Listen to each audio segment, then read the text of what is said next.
Sekretaris Daerah Aceh M. Nasir bersama para Kepala Satuan Kerja Perangkat Aceh menggelar pertemuan dengan Kepala Koordinasi dan Supervisi Wilayah 1 KPK RI Harun Hidayat di ruang potensi daerah Kantor Gubernur Aceh pada Kamis 23 Oktober 2025. Pertemuan tersebut bertujuan membahas capaian Monitoring Controlling Surveillance for Prevention KPK di Aceh. Sistem MCSP merupakan upaya KPK memantau efektivitas tata kelola pemerintah daerah lewat berbagai dokumen yang harus dipenuhi Pemda sesuai dengan ketentuan KPK.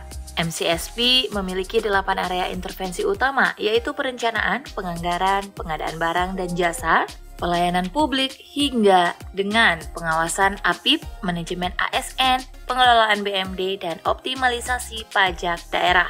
Sekda Nasir meminta kepada SKPE terkait yang bertanggung jawab pada area intervensi tersebut untuk segera memenuhi dokumen yang diminta, memacu pemenuhan dokumen yang diminta KPK di 8 area intervensi MCSP itu.